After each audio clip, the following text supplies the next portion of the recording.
teman-teman. Nah, di video kali ini kami akan menjelaskan tentang hasil survei deteksi dini tingkat pengetahuan dan sikap terhadap kejadian anemia di kalangan mahasiswi Undana. Sebelum itu, perkenalkan, nama saya Marcelina Ude. Dan saya Maria Estefania Bate. Selamat menyaksikan. Halo teman-teman. Nah, sebelum kita masuk pada pembahasan tentang deteksi dini tingkat pengetahuan dan sikap terhadap kejadian anemia di kalangan mahasiswi Undana, terlebih dahulu saya akan menjelaskan kepada teman-teman terkait yang pertama pengertian anemia, yang kedua penyebab anemia, dan yang ketiga dampak dari anemia. Baik, mungkin teman-teman sering mendengar istilah anemia, terutama bagi remaja putri, dan bahkan kalian sudah mengerti atau memahami apa itu anemia. Jadi di sini saya akan memperjelas lagi apa itu anemia. Jadi teman-teman, anemia merupakan kondisi tubuh di mana kadar hemoglobin atau sel darah merah di dalam darah lebih rendah dari kadar normal. Nah, seseorang ini dapat dikatakan anemia apabila kadar hemoglobinnya ini lebih rendah dari 12 gram per desiliter. Namun, hal ini disesuaikan dengan usia, jenis kelamin, dan kondisi tubuh seseorang. Nah, untuk hemoglobin sendiri, hemoglobin ini sangat diperlukan tubuh. Mengapa demikian? Karena hemoglobin memiliki fungsi untuk mengikat dan menghantarkan oksigen ke seluruh tubuh. Nah, oksigen ini sangat diperlukan tubuh untuk menjalankan fungsi tubuh. Nah, apabila pasokan oksigen berkurang, maka hal tersebut akan mengganggu proses yang terjadi di dalam tubuh kita. Nah, salah satu contohnya yaitu ketika pasokan oksigen yang ada dalam otak dan otot berkurang, maka akan menimbulkan gejala yaitu kurang konsentrasi pada saat bekerja maupun belajar. Nah, yang kedua, penyebab anemia. Jadi, untuk penyebab anemia di sini saya akan menjelaskan penyebab anemia lebih khusus pada remaja putri. Nah, untuk penyebab yang pertama yaitu kurang mengonsumsi makanan yang mengandung zat besi. Yang kedua, perilaku diet yang salah pada remaja putri. Nah, teman-teman, pada zaman sekarang tentu saja remaja putri ini menginginkan bentuk tubuh yang ideal. Maka dari itu, tidak jarang remaja putri sering melakukan diet. Nah, diet di sini terkadang keliru. Karena apa? Karena dalam diet remaja putri cenderung mengurangi konsumsi protein atau makanan yang mengandung protein, misalnya dari ikan dan daging. Nah, hal tersebut dapat mempengaruhi pembentukan hemoglobin karena protein di sini dia berperan juga dalam pembentukan hemoglobin. Nah, ketika asupan protein kurang, maka pembentukan hemoglobin ini akan terganggu dan jumlah yang diproduksi tidak sesuai dengan apa yang dibutuhkan oleh tubuh. Nah, untuk penyebab yang ketiga yaitu sering begadang. Nah, teman-teman yang sering begadang, khususnya remaja putri, misalnya menonton drama Korea ataupun mengerjakan tugas dengan sistem kebut semalam. Baik, teman-teman harus hati-hati ketika mempunyai kebiasaan begadang. Karena apa? Jadi pada saat kita istirahat, tubuh kita melakukan metabolisme, yaitu memperbaiki sel-sel dan jaringan tubuh yang rusak. Nah, ketika waktu tidur kita atau waktu istirahat kita berkurang, maka metabolisme juga akan terganggu. Nah, salah satunya yaitu pembentukan hemoglobin. Ketika kita waktu istirahat kita berkurang, maka produksi hemoglobin yang terjadi dalam tubuh tidak sesuai dengan kadar atau jumlah yang diperlukan oleh tubuh, dan hal tersebut akan meningkatkan resiko kita untuk mengalami anemia. Nah, penyebab yang berikutnya yaitu kurang mengonsumsi tablet tambah darah. Yang penyebab yang berikutnya lagi yaitu remaja putri kan berada pada masa pubertas. Jadi setiap bulannya akan mengalami haid atau menstruasi. Nah, ketika menstruasi, remaja putri kan mengeluarkan darah setiap bulannya. Jadi hal tersebut memperbesar risiko bahwa remaja putri ini dapat terkena anemia. Nah, setelah mengetahui penyebab anemia tadi, yang berikutnya saya akan menjelaskan tentang dampak dari anemia. Baik teman-teman, untuk teman-teman yang menyepelekan dampak dari anemia atau biasanya tidak menganggap bahwa gejala-gejala yang timbul pada saat anemia seperti pusing, lemah, letih, lesu, kurang konsentrasi merupakan dampak yang terjadi dalam jangka pendek saja, maka hal tersebut merupakan anggapan yang keliru. Nah, untuk dampaknya yang pertama ini penurunan daya tahan tubuh. Nah, daya tahan tubuh kita ini akan menurun. Hal tersebut akan meningkatkan risiko untuk terkena penyakit infeksi. Yang kedua, kemampuan kita berpikir itu akan menurun, seperti konsentrasi akan menurun. Nah, hal tersebut seperti yang saya jelaskan tadi, yaitu karena kekurangan pasokan oksigen di dalam otak dan otot. Dan yang ketiga, setelah konsentrasi tadi menurun, otomatis prestasi belajar kita juga akan menurun. Hal tersebut tentu merugikan kita karena remaja putri sekarang kan masuk pada tahap sekolah atau masih menempuh pendidikan. Nah, yang kemudian untuk jangka panjang dampak dari anemia ini, kita sebagai remaja putri merupakan calon ibu di masa depan. Nah, ketika kita mengalami anemia pada saat remaja, hal tersebut akan terbawa pada saat kita hamil dan melahirkan. Dan risiko yang dapat kita alami yaitu yang pertama ini kematian pada saat melahirkan. Yang kedua, bayi lahir prematur, dan yang ketiga, berat badan bayi cenderung rendah. Nah, teman-teman, setelah mengetahui penyebab dan akibat dari anemia, saya berharap pengetahuan atau kewaspadaan teman-teman terhadap anemia ini dapat meningkat karena bisa teman-teman lihat dari penjelasan saya tadi, dampaknya ini sangat berpengaruh terhadap kehidupan kita sebagai seorang wanita. Selanjutnya saya akan menjelaskan alasan kami melakukan surveillance deteksi dini tingkat pengetahuan dan sikap terhadap kejadian anemia di kalangan mahasiswi Undana. Nah, sebelum saya menjelaskan alasannya, saya akan menjelaskan terlebih dahulu secara singkat apa itu surveillance dalam kesehatan masyarakat.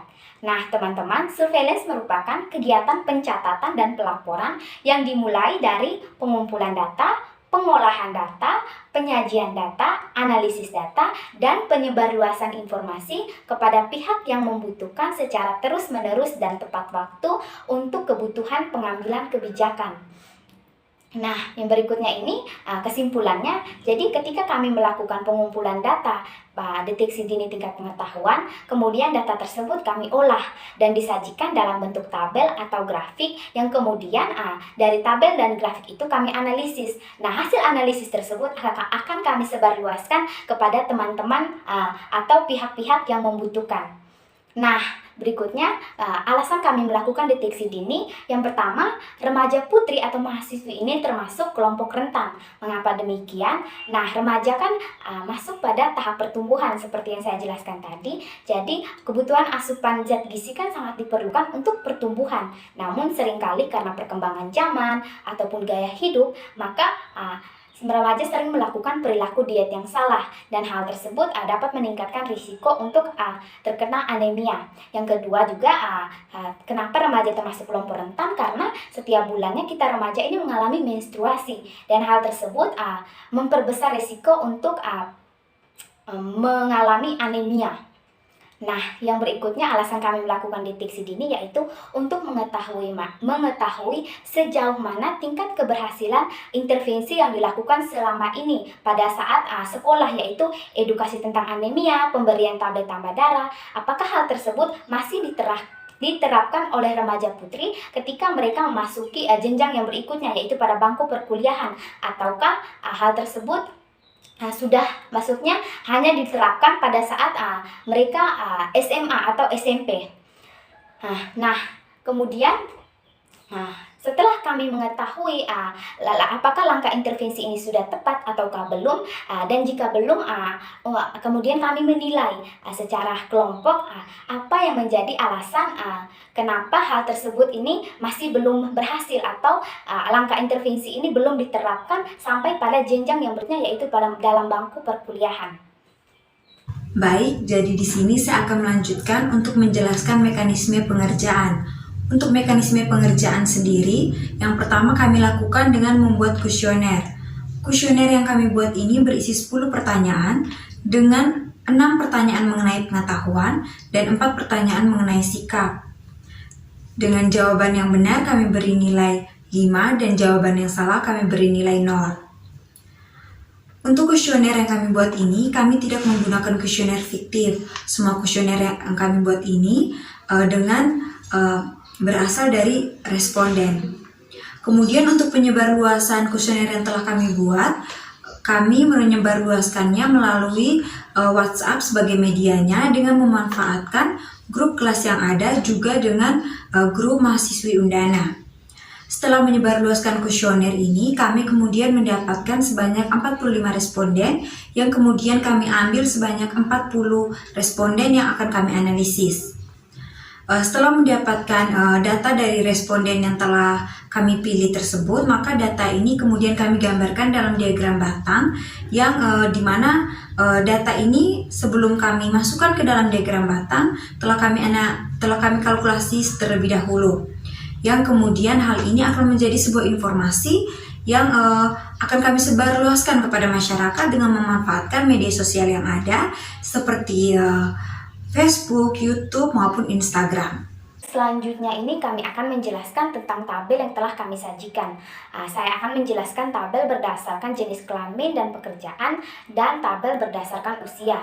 Nah, teman-teman dapat lihat pada gambar yang telah saya tampilkan. Di sini merupakan tabel berdasarkan jenis kelamin dan pekerjaan responden.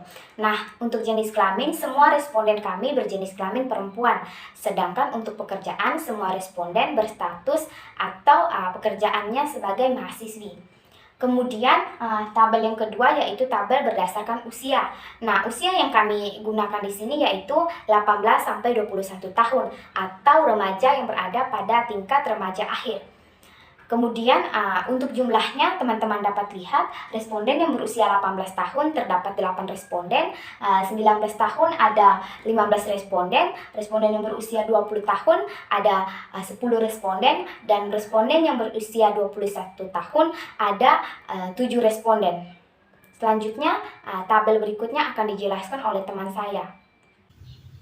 Baik, berikutnya saya akan menjelaskan mengenai tabel pengetahuan dan sikap mahasiswi Undana mengenai penyakit anemia. Dapat kita lihat di sini bahwa pengetahuan mahasiswi Undana mengenai penyakit anemia ini sangatlah baik karena 90% jawaban dari 40 responden mendapatkan skor 30 yang artinya mereka ini menjawab benar pada 6 pertanyaan pengetahuan. Yang artinya para responden ini sudah mengerti apa itu anemia, apa penyebab anemia, apa yang terjadi apabila seseorang terkena anemia, serta pencegahannya. Ya, namun hal ini dapat berbanding terbalik dengan sikap mahasiswi Undana terhadap penyakit anemia. Hal ini dapat kita lihat seperti pada diagram di samping bahwa sikap mahasiswi Undana ini sangat rendah atau buruk. Karena sebanyak 70% jawaban dari 40 responden mendapatkan skor di bawah 20. Hal ini berarti bahwa pengetahuan yang mereka peroleh, yang mereka dapat ini berbanding terbalik dengan penerapan yang mereka lakukan pada kesehariannya. Kemudian dapat kita lihat untuk pencegahan. Pencegahan ini ada beberapa pencegahan yang telah ditawarkan atau diterapkan oleh pemerintah, yaitu seperti pemberian tablet tambah darah kepada remaja putri melalui sekolah-sekolah. Pemberian tablet tambah darah ini dengan tujuan untuk membantu mahasiswi untuk mendapatkan asupan gizi melalui tablet tambah darah ini. Untuk tablet tambah darah ini dapat diminum sekali seminggu setelah makan dengan air, juga dapat diminum setiap hari ketika haid. Kemudian untuk pencegahan ini pemerintah berusaha untuk selalu mengedukasi masyarakat dengan melakukan penyuluhan-penyuluhan untuk memberitahu kepada remaja putri mengenai bahaya anemia. Berikutnya untuk pencegahan yang kelompok sarankan akan dijelaskan oleh teman saya Marcelina. Baik, selanjutnya langkah intervensi atau pencegahan yang dapat kelompok kami tawarkan. Nah, untuk langkah pencegahan yang pertama, pada saat pemberian tablet tambah darah di sekolah harus dilakukan pemantauan. Nah, pemantauan ini dapat dilakukan oleh petugas UKS dibantu guru. Nah, dengan cara para siswi dikumpulkan pada satu tempat, kemudian dihimbau untuk membawa bekal serta air, dan pada saat pembagian dilihat apakah tablet tersebut benar-benar dikonsumsi atau tidak. Nah, untuk yang kedua, edukasi anemia bukan hanya kepada remaja putri, tetapi juga kepada orang tua, agar orang tua ini terlalu mengingatkan anaknya untuk mengonsumsi tablet tambah darah apabila tidak dikonsumsi di sekolah, dan membiasakan orang tua untuk melatih anak-anaknya mengonsumsi asupan makanan yang mengandung zat besi dan protein. Karena jika kita lihat pada tabel yang telah kami jelaskan tadi, tingkat pengetahuan mahasiswi tentang anemia ini cukup baik atau bahkan sangat baik. Tetapi hal tersebut berbanding terbalik dengan sikap mereka dalam menyikapi masalah anemia. Hal tersebut menunjukkan bahwa perilaku atau sikap kehidupan sehari-hari ini mereka belum terbiasa untuk mengonsumsi tablet tambah darah dan lain sebagainya. Langkah intervensi yang berikutnya yaitu melakukan edukasi melalui media sosial, karena pada zaman sekarang ini para remaja ini sering menggunakan media sosial dalam kehidupan sehari-hari. Nah, edukasi ini dapat melalui Instagram, Facebook, atau TikTok. Nah, kalau untuk di Facebook dapat melalui poster atau flyer, kemudian untuk di TikTok dapat diterapkan video-video yang berisi tentang bahaya anemia agar tingkat kewaspadaan remaja tentang anemia ini dapat meningkat. Baik, sekian saja video yang dapat kami jelaskan. Semoga bermanfaat.